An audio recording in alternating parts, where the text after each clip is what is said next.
Bapak Surgawi yang Maha Kasih, kami sungguh mengucap syukur, kami berterima kasih kepadamu ya Tuhan, karena pada sore hari ini, kami saudara bersaudara di dalam Tuhan, disatukan oleh Tuhan sendiri, untuk bersekutu memuji memuliakan nama Tuhan. Biarlah sekalipun pujian kami tidak terlalu banyak, namun dari kesungguhan hati kami berkenan di hadapan Tuhan. Dan sekarang kami akan mempersembahkan hati kami yang jauh lebih utama ya Tuhan, untuk disapa, ditegur, diperbaiki, bahkan diteguhkan oleh kebenaran firman Tuhan, melalui pembinaan tentang doktrin Alkitab atau bibliologi sore hari ini. Kiranya melalui sapaan firman Tuhan, melalui pengetahuan yang Tuhan tidak berikan kepada kami, akhirnya kami mempunyai pemahaman yang benar akan buku sucimu ini. Sehingga buku yang kau berikan kepada kami sebagai warisan yang tidak ada bandingannya ini, boleh kami mengerti dengan baik, dan kami boleh bersikap terhadap buku ini dengan tepat pula. Hamba-Mu yang sore hari ini Engkau utus menjadi pemberitamu, ya Tuhan, di tengah-tengah kelemahan, keterbatasan, dan keberdosaan hamba-Mu, kiranya anugerah Tuhan yang sempurna boleh menolong hamba-Mu ini, sehingga hamba-Mu ini boleh menjadi alat Tuhan yang setia dan bersahaja menyampaikan kebenaran dan maksud firman Tuhan. Kami juga berdoa untuk adik-adik hamba-Mu yang terpisah-pisah secara lokasi ya Tuhan, namun hati kami disatukan oleh Tuhan. Kiranya Tuhan juga beranugerah bagi setiap kami, sehingga Tuhan mengaruniakan kami pikiran yang jernih untuk menangkap apa yang akan kami terima pada sore hari ini. Dan bukan sekedar untuk menangkap, untuk mengerti, karuniakan kepada kami hati yang taat untuk diubahkan sikap kami setelah kami mendengar paparan materi ini ya Tuhan. Berfirmanlah, sebab hamba-Mu ini semua sedia mendengarkannya. Di dalam kasih Kristus Yesus, firman yang telah menjadi manusia, kami berdoa dan mengucap syukur. Amin. Salam teman-teman sekalian yang Tuhan Yesus kasihi. Kita patut mengucap syukur melalui kebijakan pemerintah tentang physical distancing ini, yang memaksa kita untuk beradaptasi lebih cepat dibandingkan penganut agama lain, untuk boleh beribadah secara jarak jauh.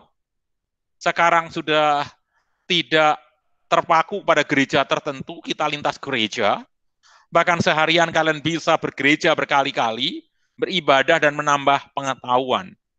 Saya mengucap syukur, bahkan di gereja di kampung saya yang jemaatnya hanya 30-40 orang, bisa mengadakan ibadah online, padahal mereka bukanlah masyarakat yang terbiasa memegang gadget. Saya sungguh mengucap syukur itu, dan baru tadi pagi ketika saya sedang nunggu antrian di rumah sakit, saya membuka channel YouTube, saya melihat Ketua Umum dari GBI, Pendeta Ruben, yang selamanya saya agak asing mendengar mereka mengadakan pembinaan jemaat, gitu. Kali ini mengadakan pembinaan jemaat dengan doktrin, dengan ajaran yang mendasar, yaitu tentang Allah Tritunggal. Which is itu jarang terjadi kalau ini dalam keadaan normal. Bahkan saya sudah 2 kali mengikuti pembinaan oleh salah seorang pendeta GBI, bukan saya sedang magang mau pindah GBI, bukan. Saya pengen tahu lebih banyak bagaimana ajaran yang dikembangkan oleh GBI. Dan saya bersyukur karena semakin hari gereja ini juga semakin aware terhadap ajaran. Jadi saya sekali lagi mengucap syukur untuk keadaan ini. Gereja dipaksa untuk beradaptasi, gereja dipaksa untuk berinovasi, gereja dipaksa untuk melakukan pembinaan yang selama ini ditinggalkan karena merasa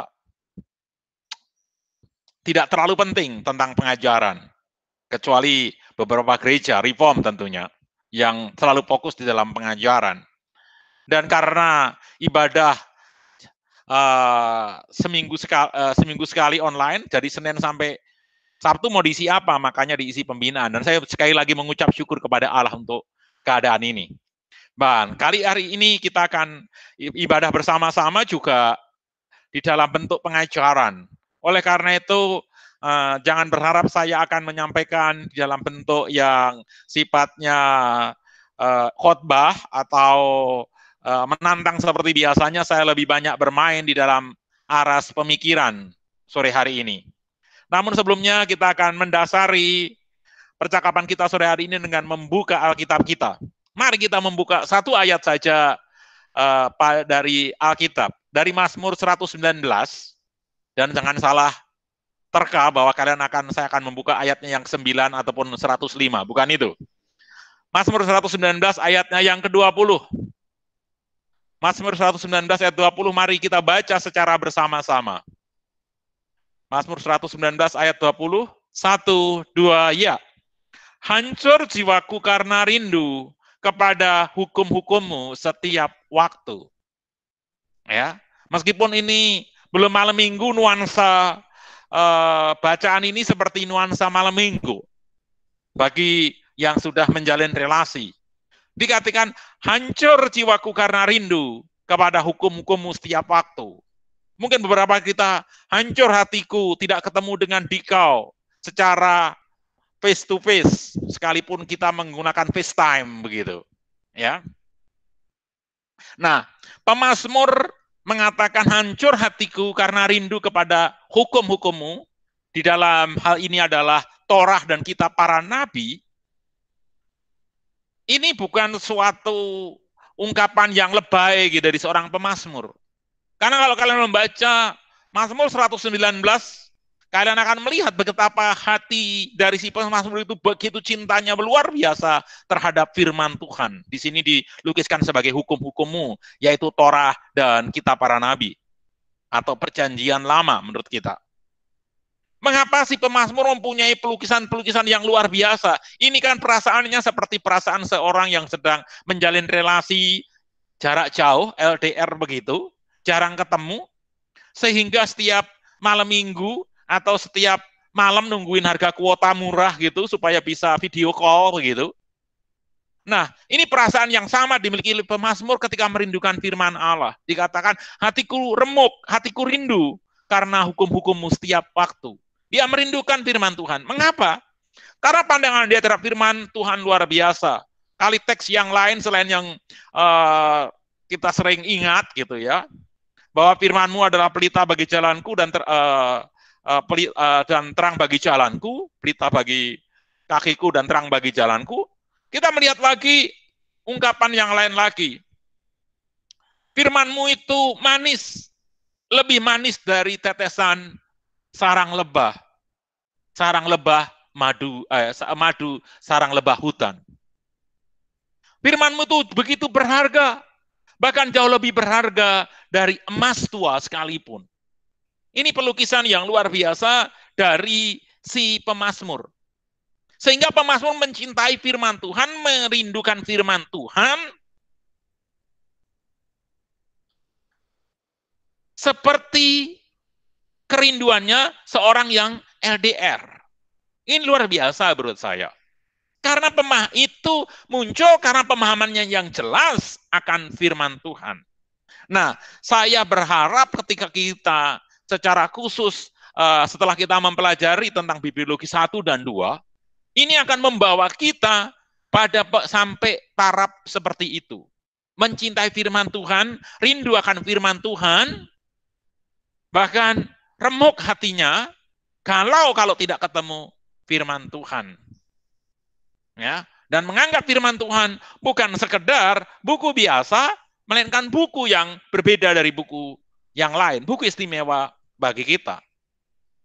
Itu sama seperti yang saya alami ketika saya belajar Alkitab. Saya pertama kali memikirnya bahwa Alkitab itu buku suci yang turun dari surga langsung. Ketika sekolah teologi ternyata dibedah secara sains, banyak hal-hal yang tidak saya duga. Tetapi setelah memahami penuh sungguh-sungguh, saya bisa mencintai Alkitab seperti mencintai istri. Ketika mencintai istri adalah kita mencintai dia apa adanya.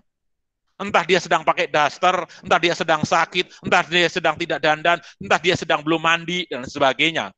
Berarti kita melihat kelemahan-kelemahan, pada saat yang sama kita tetap mencintai.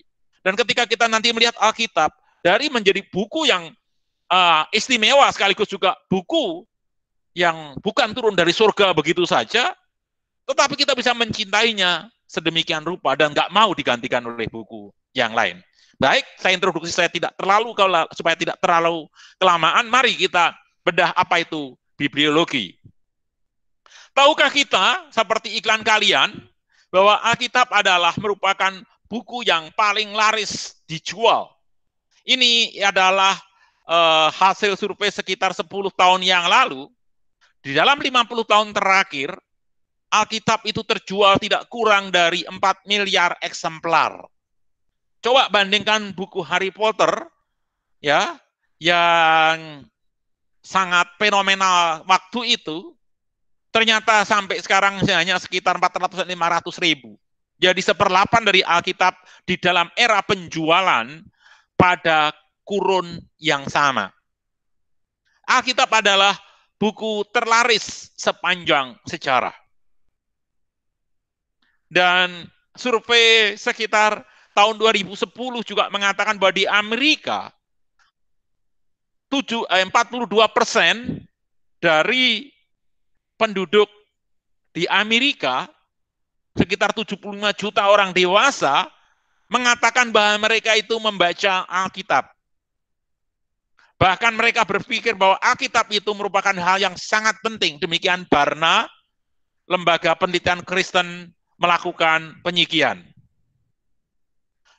Tapi sayang, dari 75 juta orang atau 42% penduduk Amerika dewasa tadi, kurang dari 50% yang membaca Alkitab tahu, bisa menyebutkan kitab pertama itu apa.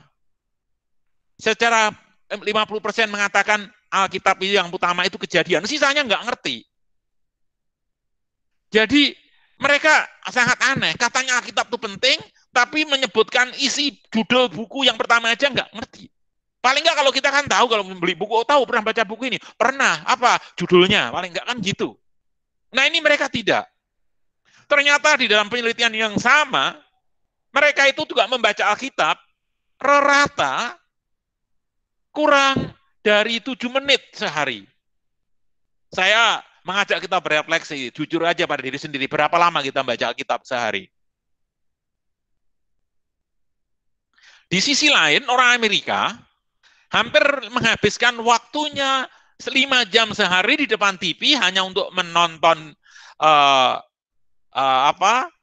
forecast dan laporan-laporan yang lain. Ya, itu sekitar 5 jam, belum nonton filmnya. Bandingkan 5 jam dibandingkan 7 menit.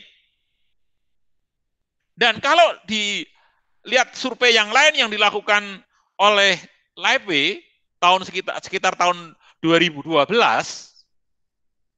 kita melihat di situ Alkitab yang dikatakan dibaca oleh sekian orang di Amerika, sekitar 72 juta tadi, hanya 30% dari Alkitab yang dibaca, yang membaca sebagian story gitu, sebagian cerita Alkitab itu membaca sebagian 30%. Yang kira-kira baca separuh itu 15%. Yang membaca hampir selesai semua itu baru 12%. Yang membaca semua itu 11%. Saya yakin di Posamipa yang membaca Alkitab sampai 2 atau 3 kali itu paling tidak sekitar 50% menurut laporan yang saya terima. Saya berharap dan berdoa laporan ini benar, bukan hoax semata gitu ya. Apalagi di era post-truth seperti ini. Kalau belum, kalau ini hoax, usahakan supaya itu tidak menjadi hoax lagi. Jadi kira-kira 50% dari warga Posamipa itu telah membaca Alkitab 2 atau 3 kali gitu sepanjang hidupnya sekarang ini. Dan ketika mereka telah membaca Alkitab dengan statistik seperti ini, dampaknya adalah pada era yang sama, 2012 masih, 1 orang dari 5 orang yang membaca Alkitab akhirnya tidak membaca lagi. Something wrong. Dan 1 dari 5 orang atau 20% orang yang rajin ke gereja mencari solusi di hidupnya di luar firman Tuhan. Nah, ini suatu fakta yang menyedihkan. Mengapa 1 dari 5 orang yang semula membaca Alkitab akhirnya meninggalkannya? Pasti ada hal yang salah saat membacanya. Saat mereka mengertinya.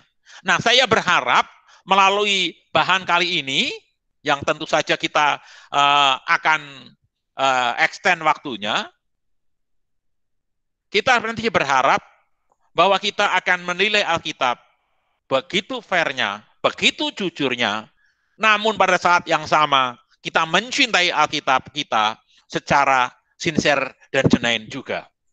Nah, kita akan masuk di dalam suatu cabang ilmu yaitu bibliologi yang diharapkan ilmu tentang Alkitab ini, setelah itu kita bisa membaca Mazmur 119 ayat 20 tadi dengan penuh perasaan, sama seperti yang dilakukan oleh pemazmur.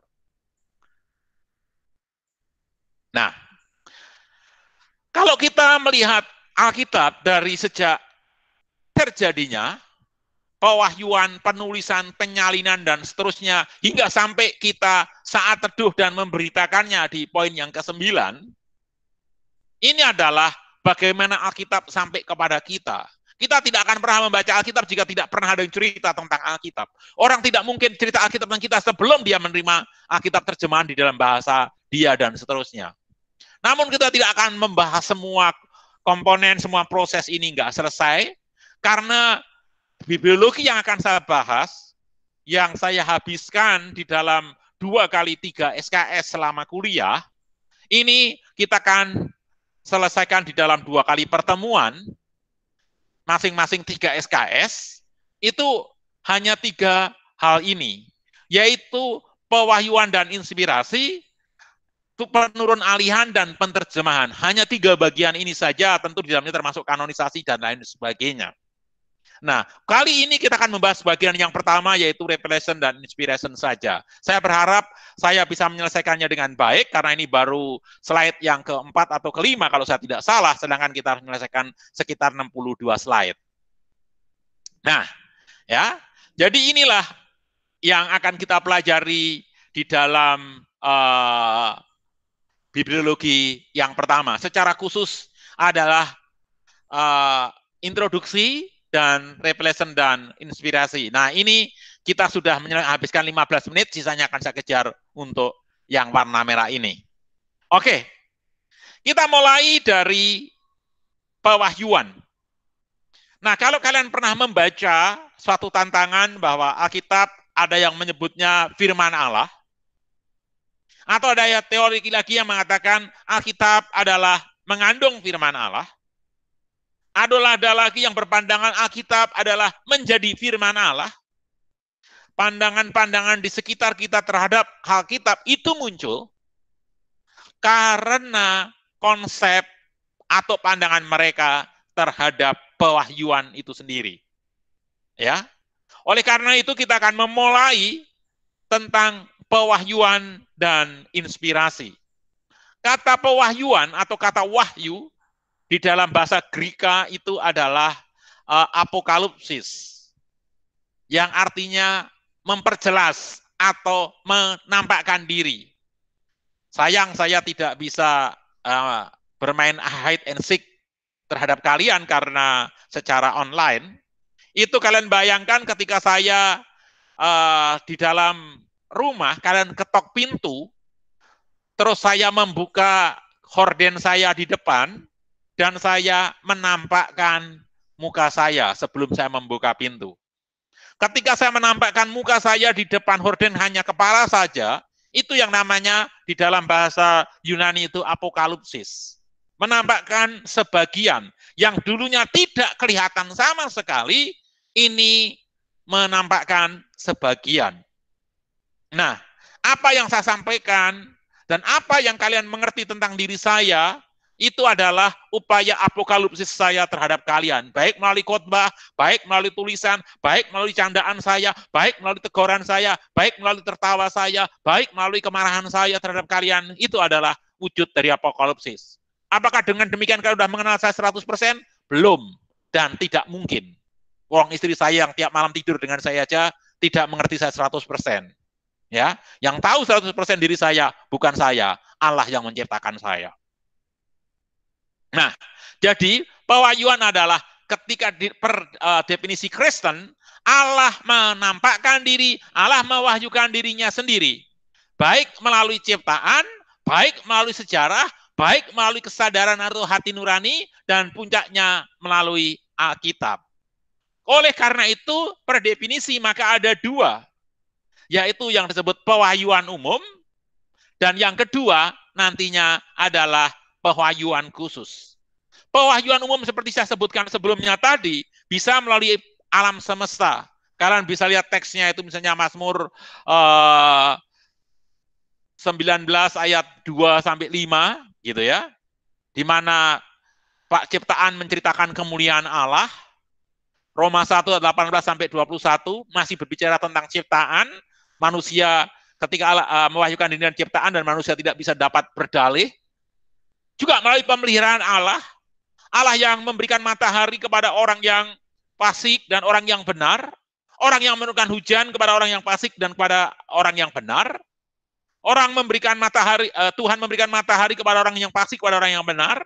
Itulah pemeliharaan Allah. Dan itu diberikan kepada orang yang dikasihinya maupun orang yang melawan Allah. Orang yang ditebusnya maupun orang yang tidak ditebusnya. Artinya semua makhluk, semua manusia menerima pewahyuan khusus. Umum. Nah, pewahyuan khusus adalah pewahyuan yang diberikan kepada umat pilihannya secara khusus. Dengan cara yang khusus, yaitu melalui firman Tuhan, dalam pribadi Yesus Kristus. Pada mulanya adalah firman, firman itu bersama-sama dengan Allah, dan firman itu adalah Allah. Itulah sang firman, pribadi kedua Allah Tritunggal. Dan yang kedua adalah, kalau Kristus adalah firman yang menjadi manusia, firman yang menjadi daging, maka Alkitab adalah firman yang menjadi buku, atau firman yang tertulis. Dari di sini, kita melihat ada dua jenis pewahyuan. Yang pertama adalah pewahyuan umum untuk seluruh umat manusia yang membawa mereka bisa menyadari adanya Allah. Dan yang kedua adalah wahyu khusus diberikan secara khusus melalui media khusus untuk tujuan khusus, yaitu tujuan keselamatan. Maka special revelation itu membawa orang kepada keselamatan. Kalian bisa lihat di 2 Timotius 3 ayat 15. Sejak kecil kau sudah mengenal kitab suci yang olehnya kamu beroleh keselamatan. Lantas dikatakan di 2 Timotius 3 ayat 16.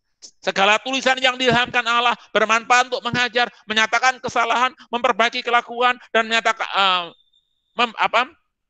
bagi orang dalam menyatakan kesalahan, memperbaiki kelakuan, dan mendidik orang dalam kebenaran. Dari situ kita melihat dari ayat 15 dan 16, membawa orang pada gerbang pintu keselamatan saat yang sama, bukan hanya sampai gerbang, tetapi membimbing orang di dalam jalan keselamatan. Bukan hanya masuk ke dalam keselamatan, tetapi hidup di dalam keselamatan. Itu yang dikatakan, ntar di bagian akhir, the sufficiency of the scripture. Kecukupan Alkitab itu sendiri. Ya, nah, di dalam pewahyuan Alkitab, Alkitab diinspirasikan oleh Tuhan itu, oleh pandangan kita, itu ada 3 kubu. Yang pertama, yang akhirnya mewakili 3 pandangan, apakah Alkitab itu firman Allah, mengandung firman Allah, atau Alkitab itu menjadi firman Allah, itu karena 3 kelompok ini. Yaitu pertama adalah kelompok konservatif, yang ditentang oleh kelompok liberal pada era humanisme dan rasionalisme, abad 16-18, dan untuk berusaha membela konservatif yang waktu itu kelihatannya keteter oleh pandangan liberal, ada satu kelompok yang cinta Tuhan, berusaha mengambil jalan tengah yang namanya neo-ortodok, tetapi tetap jatuh di dalam pemikiran yang sama. Mari kita lihat satu demi satu secara cepat saja. Biasanya di kampus lain saya nggak sampaikan itu karena adik-adik saya di MIPA harusnya secara kecintaan, secara logika, secara passion, kita harusnya mirip-mirip. Maka saya sampaikan ini. Ya, pandangan konservatif tadi kan ada left and right gitu kan ya. Nah, pandangan konservatif itu percaya Alkitab adalah firman Allah. Nah, ada yang left, ada yang right. Ada yang ekstrim kanan, ada yang ekstrim kiri. Ekstrim kanan mengatakan bahwa Alkitab ya itu diwahyukan secara verbal, mekanikal, didiktekan. Jadi seperti teman-teman muslim yang yakin bahwa Quran itu didiktekan, diimlakan oleh malaikat Jibril, demikian kelompok ultra kanan ini berpikir demikian. Jadi setiap kata itu didiktekan oleh Allah. Melalui nabi, melalui malaikat, gimana caranya, pokoknya dikte. Sehingga titik koma, tanda seru, huruf kecil, huruf besar, semuanya itu dari Allah. Maka mereka mentaati setaat-taatnya bahwa itu dari mulut Allah itu sendiri. Nah, kelompok seperti ini luar biasa. Menafsirkannya pun secara literal akhirnya. Dia nggak perlu pandang budaya, nggak perlu ilmu hermeneutika, pokoknya Roh Kudus yang mimpin gitu. Pokoknya ngomong itu. Nah, ketika seseorang, nggak boleh ada tafsiran. Tafsiran itu dari manusia, dari ilmu pengetahuan, nggak boleh. Pokoknya kita baca, kita lakukan. Bahkan itu kan celaka. Kalau misalnya pas baca, ketika lagi galau, entah nilainya tidak bagus gitu ya, terus nyontek ketahuan gitu, terus gara-gara itu cerita ke pacarnya, wah kamu nggak jujur, diputusi, lantas dia galau, pas yang dibaca di Kisah Para Rasul mengatakan, maka menyesalah Yudas dan menggantungkan diri, langsung diikuti. Nah itu ultra kanan. Jualah hartamu, berikanlah pada pengkhotbah. Wah, kan itu kan jadi sasaran empuk atau mangsa pengkhotbah serakah itu. Ya. Ini kelompok yang kanan. Masih ada pengikut seperti ini. Nah, kelompok yang kiri enggak mengatakan demikian. Allah memimpin, memberikan pemikiran dan ide kepada penulis yang mula-mula, dan penulis yang mula-mula itu menggunakan kemampuannya, perkataannya, latar belakangnya. Itu yang disebut sebagai dynamic inspiration. Ya, bedanya. Jadi kalau yang mechanical tadi, itu static inspiration tadi, itu para penulis Alkitab yang mula-mula itu seperti mesin ketik. Kalau mesin ketik tombol A dipencet kecuali rusak, A keluarnya apa? A. X keluarnya X. Nggak mungkin dari X, wah ini salah nih, tukang ketiknya nih, saya pilih Z lah, nggak bisa. Ya, jadi nggak mungkin ada kesalahan di sana, dan oleh karena itu, karena seperti didiktekan itulah yang tertulis. Nah, kalau nanti menghadapi permasalahan, ada teks yang bermasalah, ada angka yang bermasalah, mereka kebingungan. Nah, sedangkan yang sayap kiri adalah penulis yang mula-mula itu seperti sekretaris. Saya ambil contoh, gitu ya.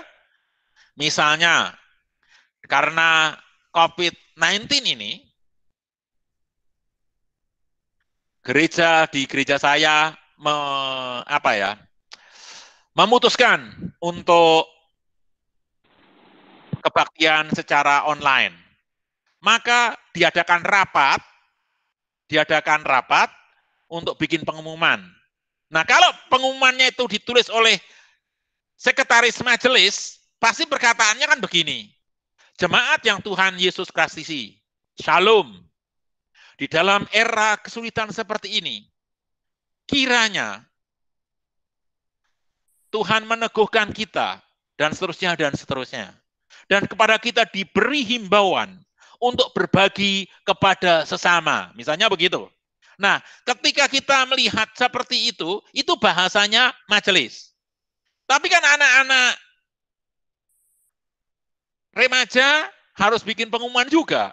Komunisi remaja, kalau disebut saya namanya korem gitu ya. Bikin pengumuman di IG. Ya nggak masuklah kata-kata panjang itu. Makanya paling kayak bahasa kalian tadi. Guys, meskipun kita jauh, tetap dekat di hati kan guys. Kita mau tetap ibadah guys, sebelumnya kita mulai, kita akan membahas firman Tuhan, namun tolong isi pertanyaan-pertanyaan kalian di Google Drive ya guys, kayak begitu. Isinya sama, tapi perkataannya berbeda. Itulah model dynamic inspiration. Maka gayanya Paulus berbeda dengan gayanya Markus, berbeda dengan teologinya Yohanes dan lain sebagainya. Kita melihat variasi itu. Kita akan lari ke sana lagi nanti di dalam ini. Waktunya kayaknya cepat banget. Saya pikir 3 menit, ternyata udah 30 menit. Lebih cepat 10 kali dibandingkan yang saya pikirkan. Saya berpikir lambat atau waktu yang berpikir terlalu cepat. Yang kedua adalah liberal. Liberal itu pun yang mengatakan bahwa Alkitab itu mengandung firman Allah. Karena mengandung firman Allah, Bultmann misalnya mengatakan banyak mitos-mitos di dalamnya, maka kita mesti demitologisasi, mengupas mitos-mitos itu dan mengambil maknanya. Ambil contoh, misalnya ketika ketika Tuhan Yesus memberi makan 5.000 orang, sebenarnya enggak benar-benar menggandakan roti 5.000 orang, enggak, itu bentuknya khotbah, sehingga orang-orang Yahudi itu tergerak hatinya, maka masing-masing ngeluarin roti dari kantongnya masing-masing, kayak begitu. Pesannya kan yang penting apa? Supaya orang saling berbagi. Nah, orang liberal mengatakan Alkitab itu mengandung firman Allah. Tidak sepenuhnya firman Allah. Wong ada perkataan iblis di sana, ada perkataan dukun di sana, ada perkataan penghujat di sana, begitu. Ya, ini pandangan liberal. Nah, itu pun juga ada sayap kiri dan sayap kanan. Nah, sayap kanan itu, kalau sayap kiri, orang karena kemampuan dia bisa berpikir begitu dalam, sedemikian rupa sampai memperoleh kata-kata hikmat. Orang-orang inilah akhirnya kata-kata hikmat yang ditemukan oleh manusia itu akhirnya menjadi Alkitab. Sebaliknya, sayap kanan agak mendekati ke sini, konservatif, ada kata God. Allah mengizinkan orang-orang tertentu berpikir begitu dalam. Meskipun ini kata God, tetap utamanya adalah manusia-manusia yang berpikir begitu dalam. Dengan kata lain, Alkitab ini lebih banyak manusianya dibandingkan pewahyuan Allah. Nah, kelompok tengah, neo-ortodok, itu berusaha menjembataninya. Maka dia membuat suatu pemahaman Alkitab menjadi firman Allah. Kelompok ini sayap kiri dan sayap kanan. Yang sayap kanan tentu lebih dekat kepada konservatif bagian kiri. Yang sayap kiri tentu berdekatan dengan liberal bagian kanan. Dan kelompok ini mengatakan Alkitab itu mengandung firman Allah, menjadi firman Allah.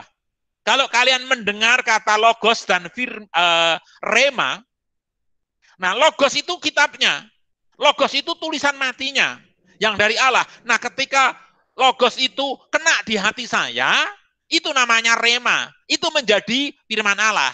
Sehingga kalau Alkitab yang tertulis, yang tercetak, yang hurufnya hitam-hitam itu, kalau begitu saja tidak mengena dengan saya, tidak encounter dengan saya, yaitu belum firman Allah. Tetapi ketika kena ke dasar saya, maka itu menjadi firman Allah atau menjadi rema di dalam saya. Jadi tolong hati-hati. Bagi saya, baik logos maupun rema adalah sama-sama firman Allah. Tidak ada menjadi ngerti atau tidak ngerti, kena atau tidak pada saya. Buat saya Alkitab adalah firman Allah. Jadi dengan kata lain, pandangan kita tentang pewahyuan, tentang inspirasi kitab suci, Roh Kudus membimbing para penulis yang mula-mula dengan melibatkan gaya dan kepribadian dari penulis.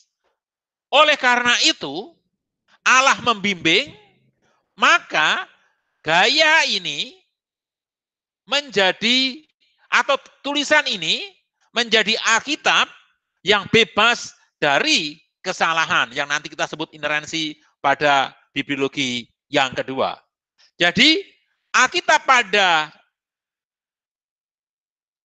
tulisan aslinya itu tidak bebas dari kesalahan, oleh karena itu otoritatif dan layak untuk dipercaya. Nah, oleh karena itu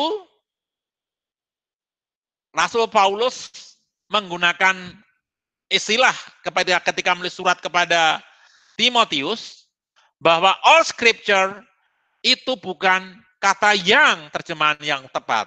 Is God breathed, yang dinapaskan oleh Allah. Segala tulisan itu dinapaskan oleh Allah. Karena apa?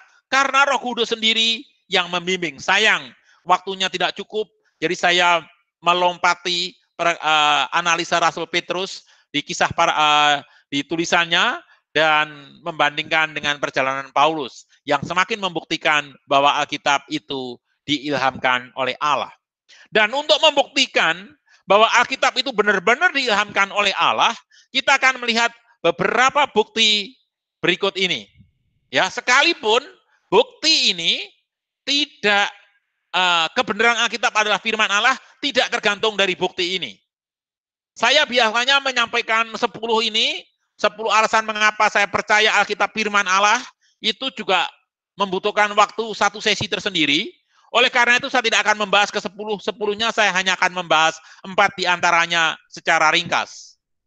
Kalian tadi telah di dalam iklan kalian telah melihat, menyaksikan bahwa Alkitab kita terdiri dari 66 buku, yaitu 39 perjanjian lama dan 27 perjanjian baru dengan pengelompokan-pengelompokan seperti berikut ini. Yang hijau tua ini adalah Torah, kakak ibu, Kejadian, Keluaran, Imamat, Bilangan, Ulangan, ditulis oleh Musa. Ini adalah kitab-kitab sejarah, ya, dari Yosua hingga Ester. Ceritanya narasi. Dan yang biru muda ini adalah kitab-kitab puisi. Ayub, Mazmur, Amsal, Pengkhotbah, Ratapan, itu adalah kitab-kitab puisi. Kenapa Ratapan ditaruh di sini, nggak taruh di sini? Karena Ratapan ditulis oleh Yeremia, maka diserketkan dengan Yeremia. Nah, ini adalah kitab-kitab nabi besar dari Yesaya, Yeremia, dan Yekezkiel, dan Daniel. Sedangkan nabi-nabi yang lain itu adalah disebut nabi-nabi kecil. Bukan orangnya kecil, tetapi karena tulisannya pendek-pendek. Dan ini, para nabi ini menulis khusus untuk masa pra-pembuangan hingga masa pembuangan. Jadi kalau kalian lihat tema perjanjian lama itu cuma 2, yaitu keluarnya Israel dari tanah Mesir dan berbicara tentang masa sebelum hingga pembuangan. Cuma itu aja ceritanya di perjanjian lama. Nah, perjanjian baru terdiri dari 3 Injil yang disebut Injil Sinoptik, dan ini Injil Yohanes yang sangat berbeda sekali dengan gaya inklusionya. Nanti kalian boleh lihat eksposisi saya Yohanes pasal yang ke-20 ayat 19 sampai 30 di YouTube saya baru posting 2 kali. Yang saya sampaikan di Perkantas Bogor, bagaimana Yohanes gaya inklusio itu seperti apa. Dan ini adalah sejajar kisah Rasul, menceritakan tentang perjalanan Rasul, utamanya Rasul Paulus dan Rasul Petrus. Dan ini 13, ini adalah surat-surat Rasul Paulus, kalau ini masuk Ibrani menjadi 14, dan ini ada surat-surat umum, dan surat-surat pribadi. Dan yang terakhir adalah Wahyu, atau kitab apokaliptik. Menariknya Alkitab ini begitu dengan gaya yang berbeda-beda, bentuk yang berbeda-beda memperoleh kesatuan. Dan di iklan kalian tadi juga kalian sudah sebutkan bahwa Alkitab ditulis dari tidak kurang dari 40 orang penulis, sekitar 1.600 time span untuk penulisan, yaitu dari zaman Musa tahun 1.500 sebelum Masehi. Kalau diperhitungkan Ayub itu menurut saya lebih tua, sedikit lebih tua dari masa Abraham, maka mungkin umurnya bisa Alkitab itu ditulis dari Ayub sampai Wahyu itu bisa bukan 1600, mungkin sekitar 2000 atau 2300 tahun. Tetapi untuk playship kita main aman, paling tua bukunya Musa 1600. Dan ditulis di tempat-tempat yang berbeda, dari Babel hingga Israel, dari Mesir hingga Roma. Ditulis juga oleh orang yang 40 orang tadi dengan latar belakang berbeda-beda dan dengan tema berbeda-beda dan ditulis dengan 3 bahasa yang berbeda. Nah, ini secara ringkas saja saya sampaikan kepada kalian. Mengapa demikian? Ya, kalau era sekarang, di era yang ada Google Meet, ada Zoom, kita berkolaborasi, ada tim. Kalau kita mau berkolaborasi itu mudah sekali. Oke, kita akan menulis tentang biografinya Bang Yonas misalnya. Oke, kalian berapa? 6 orang ketemu di timnya Microsoft online. Tempatnya terpisah-pisah, nggak masalah. Ya, kita diskusi. Oke, temanya ini. Satu orang bahas masa kecilnya Bang Yonas. Satu orang membahas masa sekolahnya Bang Yonas. Satu orang membahas masa kuliahnya Bang Yonas. Dan selesai pernikahan Bang Yonas, yang selesai pelayanan Bang Yonas. Dengan 6 orang membahas masing-masing bab masih bisa mungkin. Karena bisa dipublish, bisa diedit bersama-sama. Tetapi kalian perhatikan, ini ditulis oleh 40 orang yang tidak pernah ketemu. Waktunya aja, time span-nya 1600. Dan kalau kalian tadi sama-sama anak MIPA, ini enggak kan? Ada yang nggak berpendidikan, ada yang hanya gembala, ada yang raja, ada yang politician, ada yang teolog, macam-macam.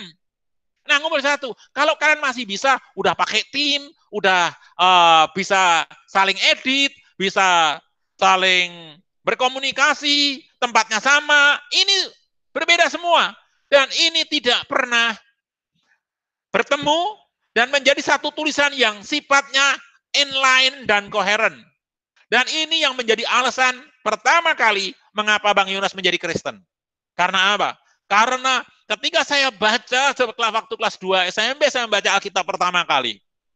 Saya membaca benang merah yang begitu luar biasa, kesatuan yang luar biasa, pesan yang luar biasa dari Alkitab ini.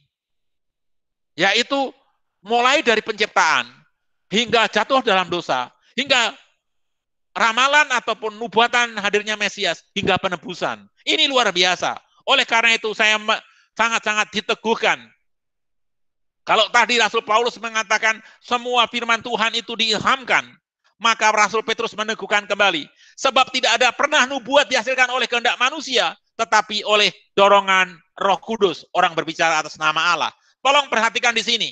Mengapa ini masih bisa koheren? Mengapa ini bisa inline? Berarti ada seorang grand author, seorang pengarang utama yang menggerakkan masing-masing penulis kitab tadi, dan grand author tadi haruslah pribadi yang lintas tempat, yang tidak dibatasi oleh tempat, yang bukan fungsi tempat dan bukan fungsi waktu. Bukan FX dan FT, bukan itu.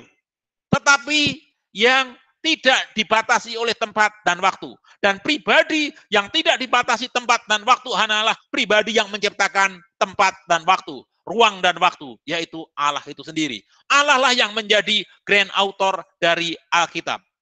Nah, kalau kalian perhatikan kembali, di Rasul Pak Petrus mengatakan dengan sangat akurat, karena apa? Karena nubuat itu dihasilkan bukan oleh kehendak manusia, tetapi oleh dorongan Roh Kudus, orang berbicara atas nama Allah. Kata dorongan, saya terpaksa harus menginginkan, saya minta waktunya, biarin aja setengah jam lebih lambat, asal kita sampai. Kata dorongan itu menggunakan kata pero, ya, pi, epsilon, rho, omega, ya, pero. Nah, pero itu hanya 2 kali dipakai di dalam perjanjian baru. Kata dorongan ini. Yang pertama adalah ini, Yang kedua adalah ketika Rasul Paulus terdampar di Malta, yang mengatakan oleh dorongan angin sakal, perahunya terdampar. Kata pero atau kata dorongan itu menggunakan itu.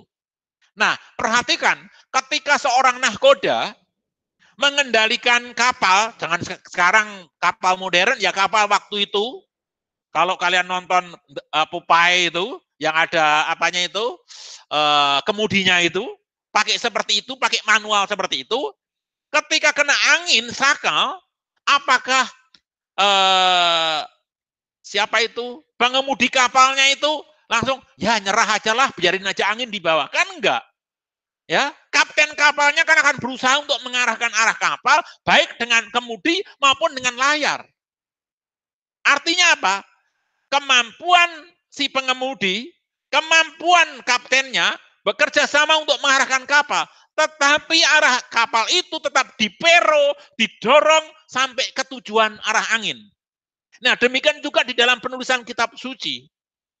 Para penulis kitab suci berusaha menggunakan kemampuan pemikirannya, kemampuan teologianya, kemampuan pengenalan akan Allahnya, pendidikannya, seperti Musa yang dididik di Mesir dan sebagainya, seperti Musa waktu menggembalakan domba, pengalamannya, menggunakan pengalamannya, kemampuan pendidikannya, segala latar belakangnya digunakan oleh penulis, tetapi tujuan grand autornya, yaitu Allah sendiri, tetap tercapai. Itu pemahaman pewahyuan orang Kristen yang benar. Nah, selain kesatuannya yang luar biasa, kita akan lihat keunikan yang lain, yaitu berbicara tentang pemeliharaan dari manuskrip atau Alkitab. Ya, Alkitab itu buku atau tulisan kuno yang dipelihara secara supranatural, secara ajaib.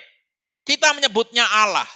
Tetapi waktu secara supranatural memelihara, tolong perhatikan baik-baik Alkitab kita.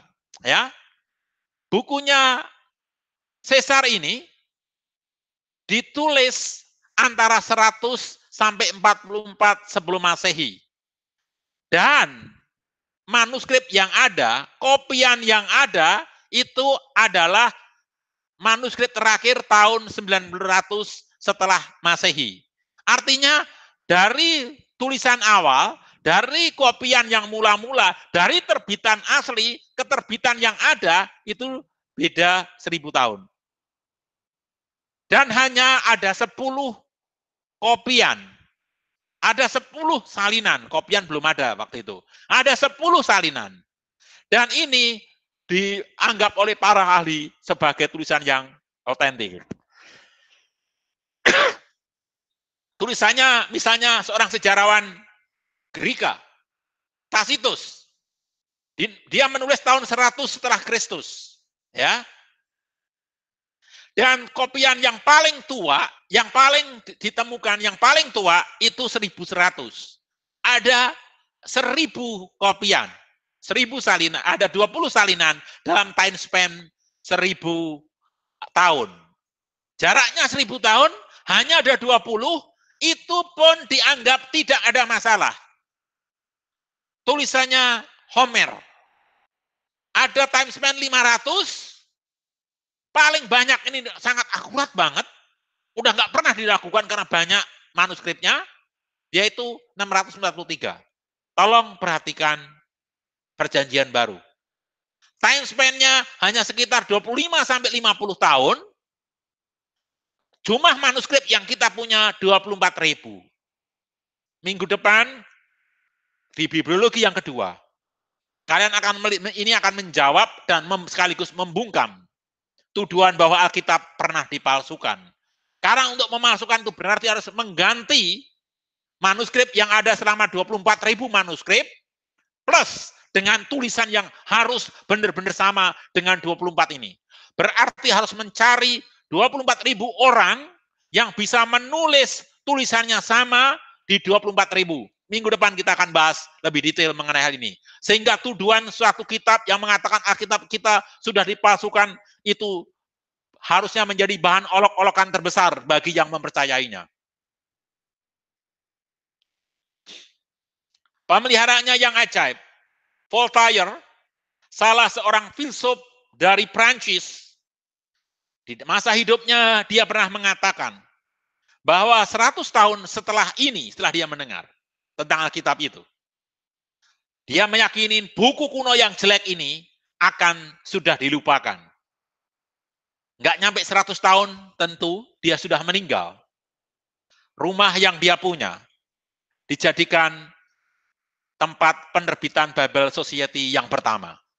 Sejarah membungkam orang-orang yang meremehkan kitab suci. Yang kedua, semakin hari penemuan-penemuan semakin mendorong, semakin meneguhkan Alkitab kita itu akurat di dalam penerjemahan dan penyalinannya. Misalnya saja, ketika tahun era terjemahan terjemahan King James, ya, pada zaman ini hanya menggunakan sekitar 5 salinan dari bahasa Greka yang kuno, ya. 5 atau 6 salinan yang berasal dari abad yang ke-10 atau abad yang ke-13 sampai abad 13. Sekarang ini sudah menggunakan salinan tidak kurang dari 6.500 salinan dari bahasa Yunani abad kedua. Salinan manuskrip bahasa Yunani di abad yang kedua. Artinya ini semakin dekat. Artinya bisa satu saat kita makin hari makin kaya, dan ini membuktikan makin hari antara yang abad kedua dan terjemahan yang sekarang ini tidak ada perbedaan yang signifikan. Minggu depan kita akan bahas mengenai penerjemahan itu. Dan saya akan masuk kepada yang ketiga, yaitu tentang nubuatannya yang tergenapi. Saya karena tidak berhadapan muka, saya nggak usah menguji. Toh kalian bisa, gitu ya. Kalau kita melempar dadu, melempar mata uang, keping mata uang ke atas, maka kemungkinan untuk gambar atau angka itu adalah setengah. Karena ada dua muka dari mata uang. Kalau satu dadu dilempar, kemungkinan untuk mendapat angka satu ini, satu dilempar, dadu ini dilempar, maka 1/6, karena dadu ada 6 permukaan. Tapi kalau 2 dadu dilempar, untuk memperoleh angka yang satu ini, kemungkinannya adalah 1/36, yaitu 1/6 kali 1/6. Anak matematika jago tentunya. Ya. Nah itu, atau di dalam perumusan probabilitas, maka rumusnya adalah P, probabilitas dari suatu sampel yang diundikan, maka adalah 1/n faktorial. Nah, mari kita hitung kira-kira tentang nubuatan Tuhan Yesus. Nah, ini n faktorial itu. Nubuatan mesianik Tuhan Yesus. Di dalam pribadi Tuhan Yesus, saya secara pribadi bisa menemukan tidak kurang dari 60 ayat nubuatan dari pribadi Tuhan Yesus yang digenapi. Tetapi para teolog yang lebih rajin, misalnya di Al-Moody dan sebagainya, bisa menemukan lebih dari 300 nubuatan yang digenapi. Kita nggak usah membahas yang ke-60 saya, atau 300 dari para teolog-teolog kampiun tadi. Kita akan melihat 8 ayat, 7 ayat saja yang ada tentang nubuatan Tuhan Yesus. Nubuatan mesianik. Misalnya dia akan lahir dari keturunan Daud. Keturunan Daud pada masa itu, abad yang pertama atau abad ketiga sebelum Masehi sampai abad pertama, itu antara anak keturunan Daud sekitar 10.000. Akan lahir di Bethlehem, penduduk di Bethlehem pada waktu itu sekitar 100.000. Akan melakukan banyak mujizat, Orang yang melakukan mujizat all over the world pada waktu itu sekitar 100.000 yang mampu melakukan mujizat. Yang melakukan maksudnya hal-hal yang supranatural. Nah, kalau itu disatukan menjadi satu kemungkinan, maka perbandingan adalah ini per ini per ini per ini per ini per ini dikalikan. Maka kalau itu disatukan dan digenapi secara akurat pada satu pribadi, maka kemungkinannya 1 dibanding 10 pangkat 38. Teman-teman yang bukan matematika sulit membayangin angka ini. Tapi MIPA jauh lebih baik lah tentu dari fakultas lain untuk membayangkan angka ini. Atau kalau kalian mau lihat kira-kira seperti ini. Perbandingannya. 1 per sekian dan itu digenapi oleh Tuhan Yesus. Atau kalau kalian masih merasa diri kurang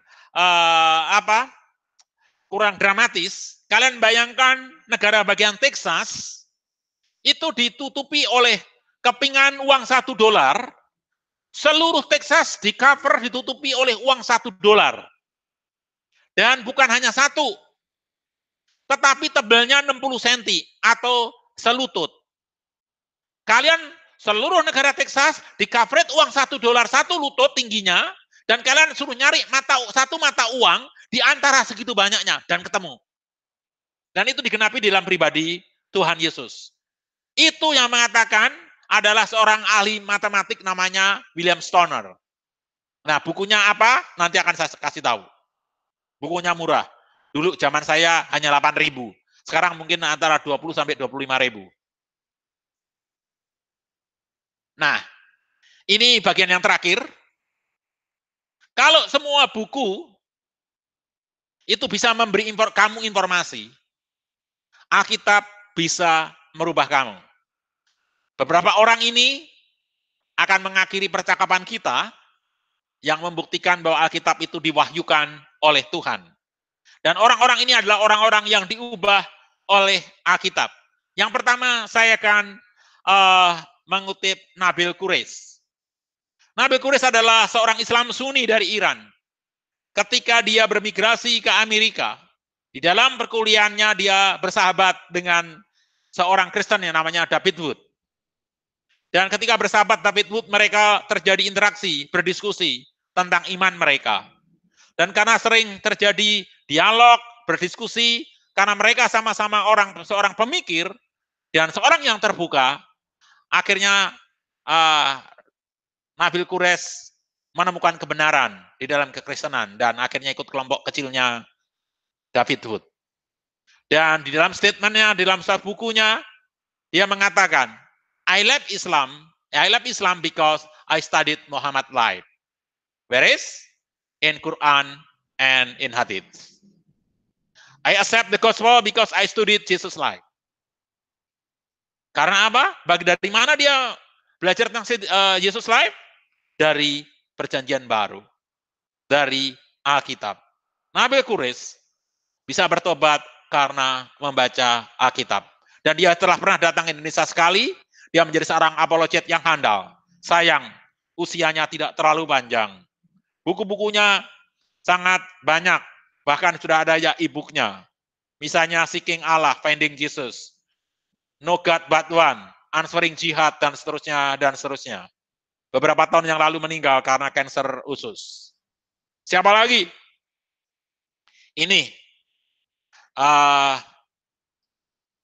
Al-Fadi. Al-Fadi adalah seorang yang sangat memuja Osama bin Laden.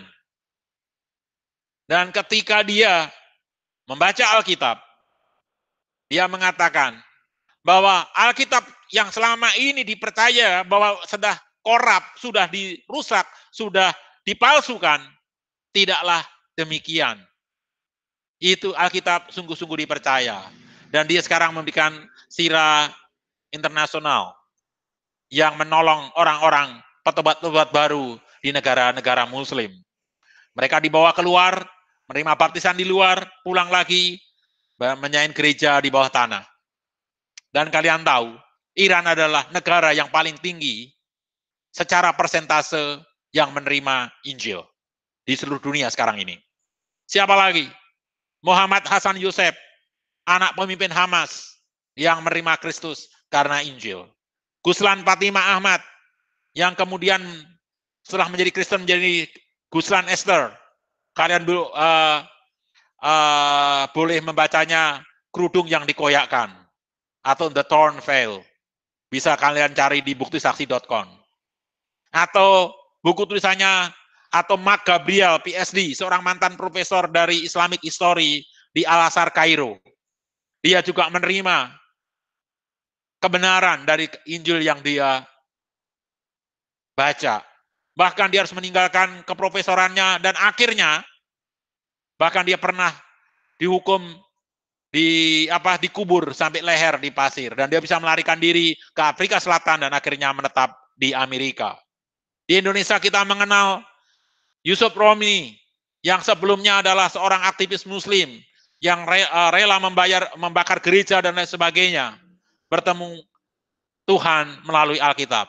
Mohon bersabar 5-10 menit lagi. Dan berikutnya ketika Yusuf Roni menjadi Kristen, menjadi berita yang heboh, dan di era Orde Baru dianggap mengganggu stabilitas, maka dengan cara apapun dia dimasukkan ke penjara. Dan di penjara tidak ada orang Kristen yang membelanya dia. Maka selama di penjara dia menulis buku Yesus Pembelaku yang Agung. Dan itu menjadi salah satu pledoi di dalam persidangannya yang akhirnya menjebloskan dia ke dalam penjara. Dan itu dikembangkan menjadi buku yang sangat fenomenal. Kam Yusuf Roni itu bernama dari Kemal Abu Bakar Masyur. Dia seorang anak pemuka agama di Palembang, keturunan Daeng dan Pangeran Fatahillah. Amran Amri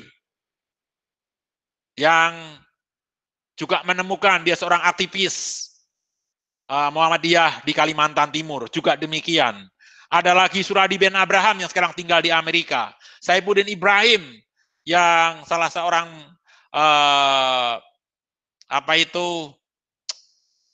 petinggi di kelompok pengkajian Zaitun itu, ya, yang sangat radikal. Akhirnya menjadi Kristen dan baru saja dia keluar dari penjara setelah dengan gegabah memberitakan Injil. Saya mengatakan gegabah karena sangat berani. Dan akhirnya dia harus mendekam di penjara. Dan di penjara pun dia tetap aktif. Dan ini adalah yang terakhir dari tokoh yang ingin saya sampaikan. Ini menarik. Namanya adalah Subronto Kaatmojo. Kalau ada yang tidak tahu, kalian buka Kidung Jemaat. Banyak gubahan dia. Dan salah satu gubahan dia yang sangat saya senang adalah Kidung Jemaat 1. Haleluya, pujilah. Luar biasa lagu itu. Siapa Subronto Kaatmojo? Dia adalah tahanan politik pada era Orde Baru. Dan ketika dia di penjara seperti biasa, orang-orang yang menengok dia dalam penjara adalah para majelis gereja. Kalau saya tidak salah, yang menengok beliau adalah majelis gereja dari GKI Kuitang. Ketika dia di penjara, biasanya orang para majelis itu kalau datengin orang di penjara yang dibawain apa? Odol dan sabun. Nggak pernah bawain rokok. Saya bukan berarti rokok membawa pertobatan, bukan begitu ya. Jangan, bukan itu maksud saya.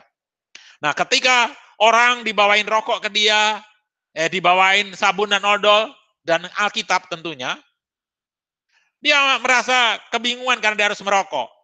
Maka dia seorang yang cerdas, Alkitab yang kertasnya tipis itu dari Gideon, dilinting menjadi rokok. Dan dia rokok terus. Sehingga kalau ditanya oleh majelis yang menengoknya, bagaimana Alkitabnya sudah dihabiskan? Sebagian sudah habis. Tapi bukan dihabis dibaca, tapi habis di rokok. Hingga satu kali, di dalam merokoknya dia terbatuk, rokoknya nggak bisa nyala, dia penasaran, dibuka itu lintingannya itu. Ketika dibuka, ternyata pas Yohanes 3. Dan dia membaca Yohanes 3 ayat 16. Karena begitu besar kasih Allah akan dunia, sehingga telah memberikan anaknya yang tunggal. Sebab setiap orang yang percaya kepadanya tidak binasa dan beroleh hidup yang kekal. Ketika membaca ini buat dia mengatakan bullshit lah. Saya tidak salah, saya dipenjara. Bagaimana dia mengasihi dunia? Bagaimana dia mengasihi saya? Dan dia mempertanyakan itu kepada majelis yang mengunjungi minggu depannya. Setelah itu dia akhirnya dijelaskan dan akhirnya bertobat. Maka dia di dalam quote-nya dia mengatakan Injil Yohanes mengubahkan aku. Bukunya baru diterbitkan kesaksiannya tahun 2018 yang lalu oleh BPK. Judulnya buku itu bertemu Kristus di penjara. Ini adalah orang-orang yang bertemu Kristus karena kitab suci. Dari paparan tadi kita sadar dari bukti-bukti pemeliharaan, dari bukti-bukti sains, dari bukti-bukti yang mengubahkan, Alkitab bukan buku biasa. Alkitab adalah buku ilahi karena ditulis oleh Allah sendiri sebagai grand autornya. Namun, yang mengerjakan adalah manusia-manusia insani. Dengan latar belakangnya masing-masing. Dengan latar belakang budaya pendidikannya masing-masing. Oleh karena itu, sekali lagi, saya akan mengutip kata Rasul Paulus. Segala tulisan yang didalamkan, Allah memang bermanfaat untuk mengajar, untuk menyatakan kesalahan, untuk memperbaiki kelakuan, dan untuk mendidik orang dalam kebenaran. Ayat 15-nya berbicara tentang keselamatan, ayat yang ke-16, bagaimana hidup di dalam keselamatan. Dengan kata lain, Alkitab itu cukup pada dirinya sendiri untuk membawa orang kepada keselamatan. Dan yang kedua, Alkitab cukup pada dirinya sendiri untuk membimbing orang untuk tetap diam di dalam keselamatan. Oleh karena itu, adik-adikku yang aku kasihi, cintailah kitab suci, bacalah, dan bertanyalah. Kalau ada yang kalian ragu-ragu, ragu-ragukanlah, dan bertanyalah. Karena lebih baik ragu-ragu disampaikan dibandingkan diam di dalam keraguan. Saya berharap ini menantang kita untuk berani membaca kitab suci. Dan kita menantang kita sekalian, berani mencintai kitab suci apa adanya. Minggu depan kita akan melihat kitab suci kita lebih dalam lagi dengan segala kelemahan dan kelebihannya, namun tidak mengurangi cinta kita kepadanya.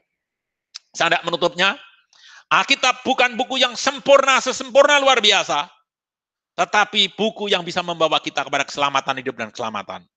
Tetapi di antara yang mengatakan di orang Alkitab itu dibandingkan buku-buku yang lain, maka saya akan mengatakan itulah satu-satunya buku yang sempurna dibandingkan buku-buku yang lain.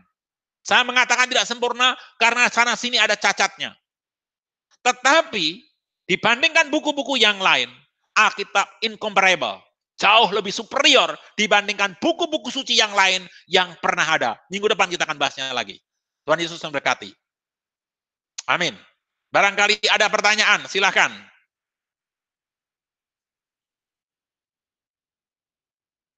Sorry waktunya ya.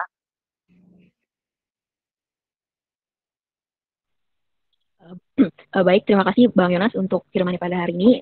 Yang tidak apa-apa Bang. Kita akan masuk ke sesi tanya jawab. Jadi minggu lalu sempat udah men-sharekan link gitu tentang siapa yang ingin bertanya, dan aku akan paparkan ya Bang, untuk ada beberapa pertanyaan yang akan disampaikan. Aku ya, bacakan aja, saya nggak lihat soalnya. Kalian aku bacakan juga. Oh, bacakan aja Bang ya. Oke, pertanyaan yang pertama, bagaimanakah dengan kitab-kitab Deuterokanonika? Apakah berarti gereja Kristen tidak percayakah Bang kalau kitab-kitab tersebut diinspirasi atau diwahyukan? Minggu depan saya akan bahas di dalam kanonisasi, lebih jelas lagi. Ya. Tapi jawaban ringkas saya, orang Kristen menyebutnya apokripa, buku palsu. Orang Kristen Protestan. Orang Katolik menyebutnya Deuterokanonika, kanon yang kedua, karena menganggap kanon yang pertama kurang lengkap, maka dilengkapi. Kalau orang Kristen Protestan mengakukan itu buku yang dipalsukan, jangan ditambahkan. Orang palsu kok ditambahkan. Tetapi Gereja Ortodok Timur mempunyai pandangan bahwa kitab Deuterokanonika bagi Katolik, apokripa bagi orang Kristen, bagi Gereja Ortodok adalah menyebutnya sebagai agiosnokomena. Artinya apa? Kitab itu memang tidak sejajar dengan 66 kitab yang lain. Tapi kitab itu layak dibaca sebagai sumber. Mengapa demikian? Kita kehilangan ketika selesai dari Maleaki, mendadak muncul Yohanes Pembaptis, kita nggak tahu yang terjadi. Mengapa Yohanes Pembaptis begitu? Ceritanya terputus. Makanya kalau kalian baca Perjanjian Lama ke Perjanjian Baru setelah Maleaki halaman terakhir, kalian lihat kertas kosong. Artinya apa? Allah tidak berfirman. Sampai pada Yohanes Pembaptis. Tetapi yang kosong tadi, ada kitab-kitab Yesus bin Sirah, kitab Tobit, kitab lain-lain yang ada di Deuterokanonika, yang bisa kita baca, yang bisa menjembatani, oh yang terjadi selama nggak ada catatan ini toh. Bermanfaat di situ. Tetapi kita tidak mempercayainya sebagai wahyu Allah, karena ada pertentangan-pertentangan teologis. Apa saja itu? Minggu depan ketika kita membahas kanonisasi, saya akan menjabarkannya lebih jelas. Moga-moga masih dikasih umur minggu depan. Baik, terima kasih ya Bang untuk jawabannya. Ada satu pertanyaan lagi, mungkin tadi terkait dengan yang Bang Yonas sempat perkatakan juga, ini aku sampaikan. Ya, pertanyaan selanjutnya itu, kenapa ada masa hening 400 tahun tidak ada firman Tuhan antara Perjanjian Lama dan Perjanjian Baru, Bang? Kenapa ada masa hening? Kalau kamu tanya, kenapa berkaitan dengan Tuhan? Jawaban jujur adalah saya tidak tahu. Tetapi mungkin saja, Allah ingin membuat pembatasan, ya mungkin ini kan namanya duga-duga, antara Perjanjian Lama yang masih ada wahyu dan Perjanjian Baru, wahyu yang sama sekali berbeda, supaya ada kehausan di antara yang lama dan yang baru. Mungkin itu, tetapi secara eksplisit tidak ada. Itu hanya kita berusaha menafsir-nafsir saja. Tetapi tulisan-tulisan apokripa, tulisan-tulisan yang non-kanonik banyak beredar di sekitar itu. Mengapa tidak masuk kanon kita? Sekali lagi, karena beberapa alasan teologis yang minggu depan kita akan pelajari bersama.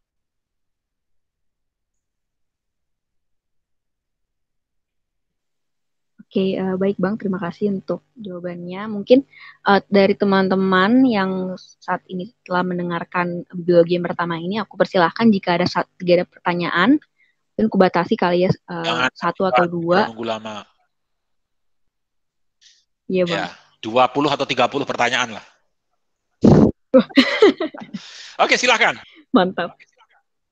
Ya, kalau ada mungkin teman-teman sambil ketik langsung di grup chatnya ya teman-teman. Atau ngomong langsung juga boleh ya kalau itu. Oh betul ya, boleh banget ngomong langsung juga boleh. Kalau misalkan ada mau teman-teman tanyain.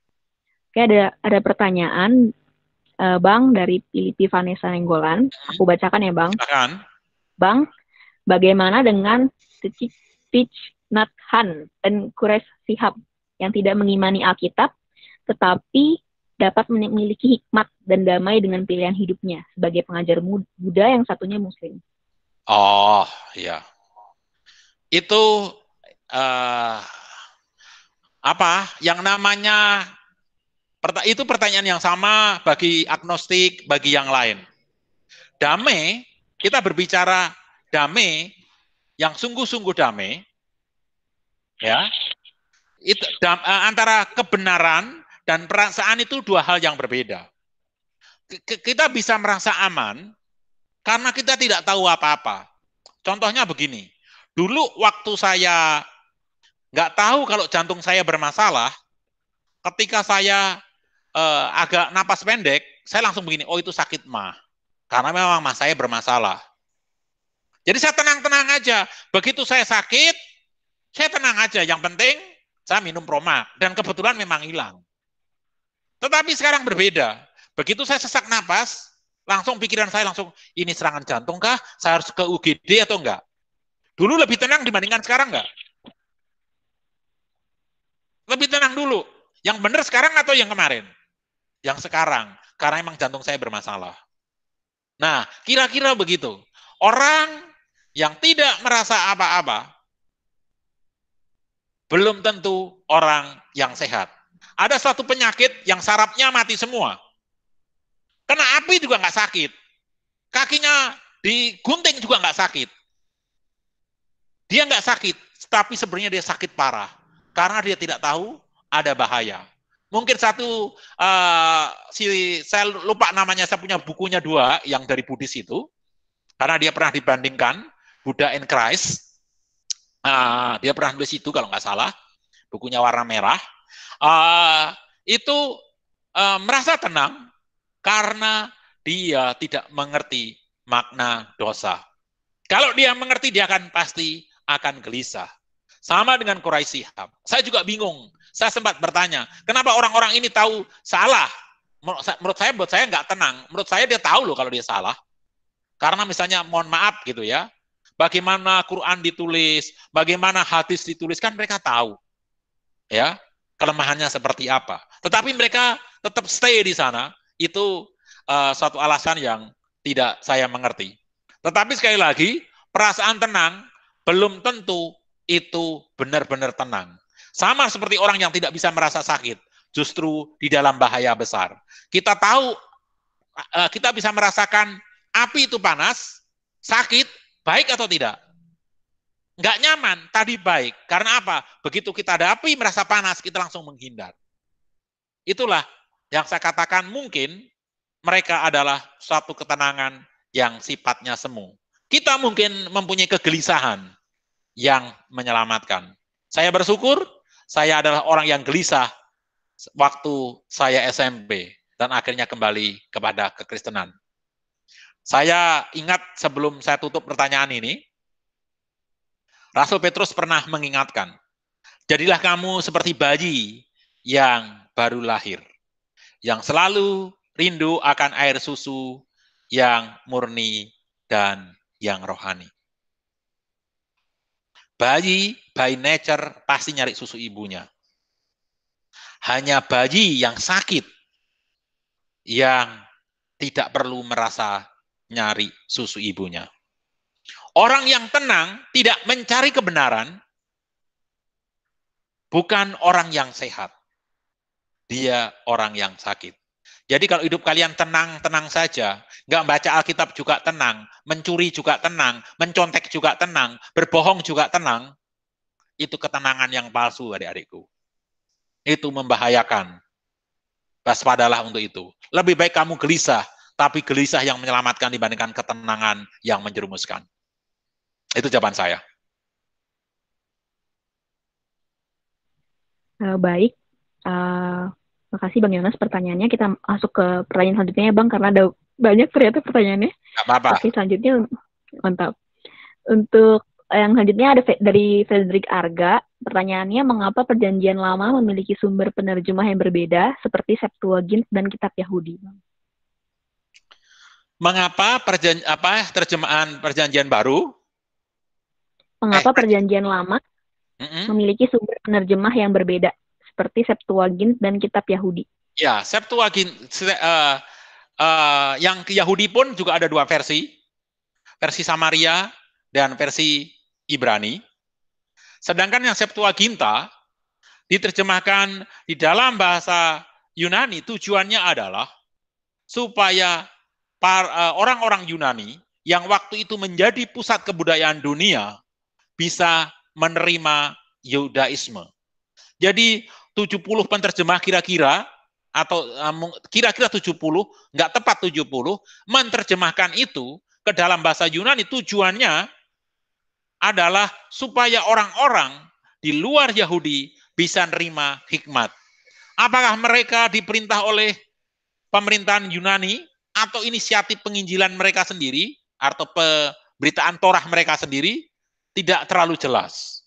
Kalaupun itu diterjemahkan atas perintah pemerintahan Yunani, jelas tujuannya untuk menolong orang-orang yang Yahudi yang tersebar di jajahan Yunani yang sudah tidak bisa berbahasa Ibrani lagi. Tujuannya itu. Jadi ada 2 sumber. Dan itu sesuatu yang menarik. Misalnya, ada sedikit perbedaan. Itu di penerjemahan sebenarnya besok. Stefanus mencatat jumlah orang yang pergi ke Mesir dari keturunan Yakub. Dengan kalian hitung di Perjanjian Lama, itu berbeda. Mengapa? Karena Stefanus menggunakan kitab Septuaginta, sedangkan yang satu kitab Ibrani. Mengapa ada perbedaan seperti itu? Contoh-contoh seperti itu kita akan bahas minggu depan ketika berbicara tentang ineransi. Jadi jawaban saya adalah karena memang itu Septuaginta diterjemahkan ke dalam bahasa Yunani supaya orang-orang yang tidak bisa bahasa Ibrani boleh menerima berita itu. Next. Baik, terima kasih Bang jawabannya. Untuk pertanyaan selanjutnya ada pertanyaan dari Kak Fenti sama Windy. Lebih pertanyaannya hampir mirip. Itu yang Ibu Ketua ini. Iya. Salam hormat Ibu Ketua. Mantap. Nah, ini Bang, pertanyaannya Bang. Jadi saya mau bertanya terkait penulisan kitab Kejadian, terutama soal penciptaan. Bagaimana Musa dapat menuliskan soal ini menurut pandangan inspirasi selain konservatif kanan? Apakah kisah penciptaan telah diceritakan turun-temurun sebelumnya sehingga Musa mengetahuinya? Ya, jawabannya seperti itu. Toledot dari bapak-bapak leluhur mereka diturun alihkan.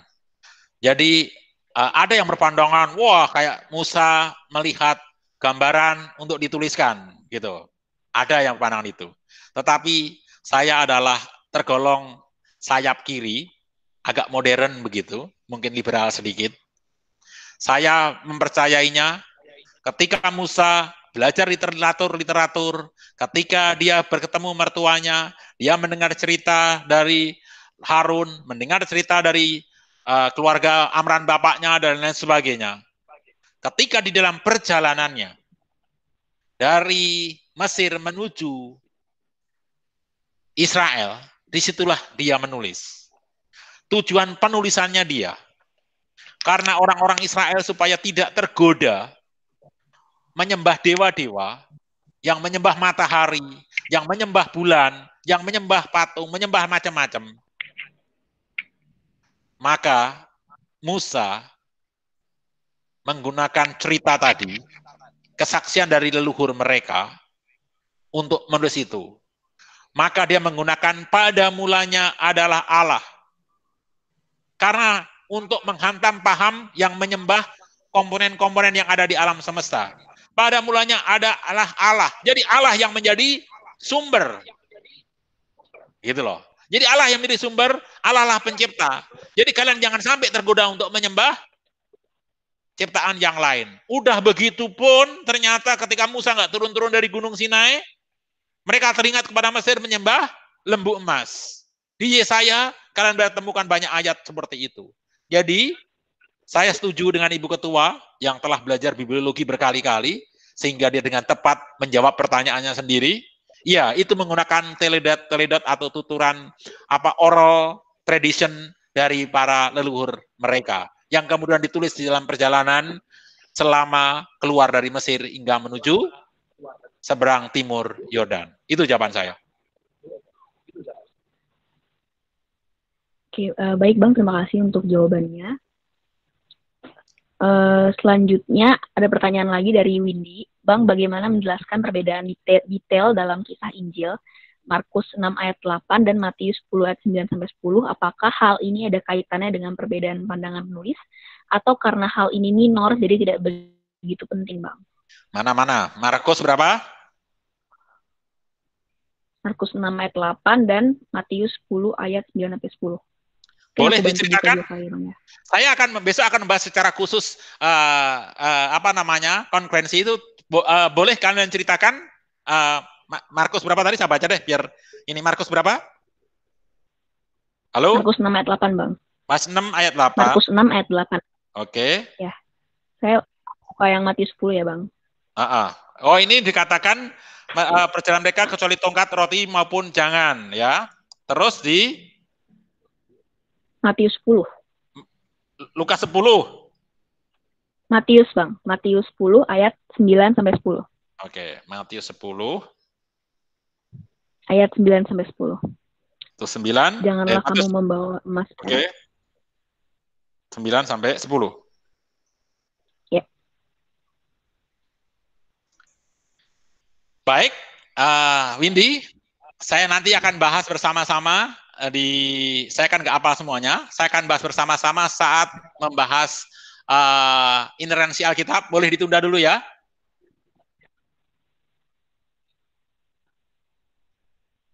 Oke, Bang. Ya, saya nanti pas bahas inerensi, karena itu masuk beberapa contoh, saya akan tolong nanti chat ke saya hal itu, karena saya nggak bisa ketik dulu, ya. Bisa di chat, besok saya akan masukkan di bahan berikutnya. Terima kasih Windy untuk pertanyaannya. Saya akan jawab, pasti. Saya pernah menerima pertanyaan seperti ini, cuma saya sudah lupa. Tapi yang jelas, karena alasan Matius ditujukan untuk Yahudi, sedangkan Markus untuk tujuan non-Yahudi. Tapi nanti detailnya akan saya jawab pada pertemuan berikutnya. Kalau nggak sabar, nanti saya ketik malam. Next. Oke, Bang. Selanjutnya ada pertanyaan dari Daniel, Bang. Bang, bagaimana cara Yohanes menyebarkan kitab Wahyu? Bukankah posisi dia saat itu seorang diri di Pulau Patmos? Itu tentang Yohanes di Pulau Patmos, itu juga banyak pandangan. Ada yang mengatakan itu Yohanes yang adalah rasul, ada yang adalah Yohanes Penatua. Saya sendiri percaya bahwa itu adalah Yohanes yang adalah rasul. Kapan penyebarannya? Itu kan ditulis sekitar tahun 95. Bukan berarti penyebarannya kan tahun itu juga. Karena dia meninggalnya belum tentu di Patmos. Dia setelah itu mungkin kembali ke Efesus untuk menjadi episkop di sana. Tetapi lebih dari itu ada jawaban yang lebih bisa meyakinkan. Dia mempunyai 2 orang murid.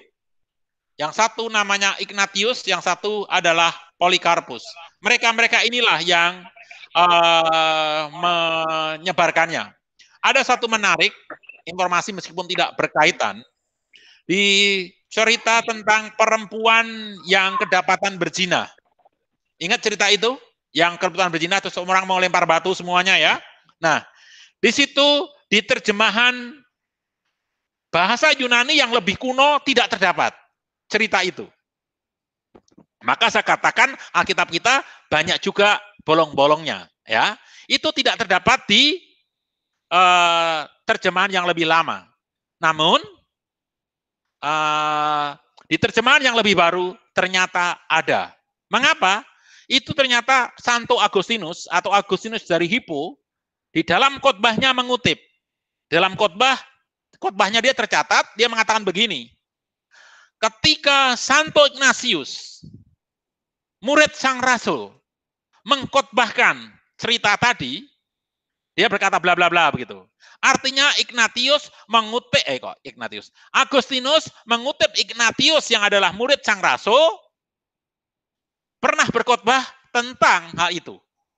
Dengan kata lain secara tradisi bagian itu pernah ada, maka bagian itu akhirnya ditambahkan. Jadi kalau ada yang bertanya kepada kalian itu ditambahkan, itu bukan karena agenda politik atau agenda teologi, enggak. Karena baru ditemukan kemudian ketika kodek yang lebih lama, jilid yang lebih lama itu belum ditemukan.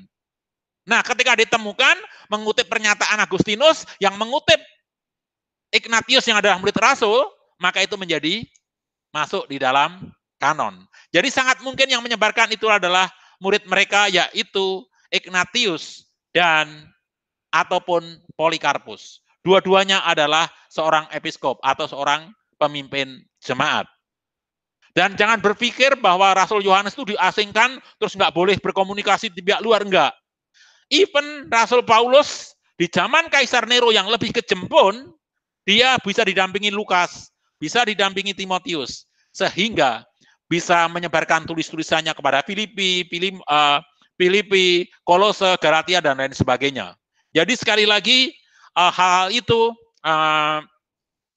mungkin saja. Dan itulah Injil diberitakan. Saya menyarankan kalian kalian nonton film bersama-sama Saint Paul yang di laun sekitar 2 tahun yang lalu. Itu cukup baik untuk lihat latar belakang Alkitab sambil santai. Oke, ada lagi? Ada satu pertanyaan lagi, Bang. dari Arga. Apa yang membuat urutan kitab dalam Perjanjian Lama berbeda dengan Tanakh, kitab Ya, Ibrani? itu masalah keputusan masing-masing. Boleh berbeda urutan, tetapi tidak tidak berbeda esensi, bukan? Kalau Tanakh mengelompokkannya kepada jenis sastra. Kalau kita Protestan mengelompokkannya kepada penulis. Itu yang membedakan keduanya. Tapi kan nggak banyak. Dan pengelompokannya tidak terlalu bermasalah. Buat saya tidak merubah isi kitab. Hanya yang ini masuk kelompok ini, yang ini masuk kelompok ini. Misalnya tentang Kidung Agung, Ratapan, mau dimasukin mana? Secara sastra, dia harus masuk kitab puisi, bukan? Sedangkan penulisan, siapa yang nulis? Dia harus masuk bukunya Yeremia. Kan bingung mau taruh di mana, kan gitu. Tetapi yang jelas Perjanjian Lama ditulis bukan karena urutan waktu, kronologis, bukan. Karena Ayub itu paling tua. Ayub itu pada zaman Abraham. Sedangkan Abraham sama Musa itu berbeda jauh, sekitar bisa sampai 500 tahun. Ya, Abraham, mengapa saya katakan Ayub semasa Abraham? Karena Ayub diperkirakan usianya sama dengan usia Abraham meninggalnya. Kan biasanya secara rata-rata orang meninggal umur berapa itu kan bisa kelihatan. Makin mendekati Nuh kan makin panjang, makin mendekati ke sini kan makin pendek, gitu. Oke?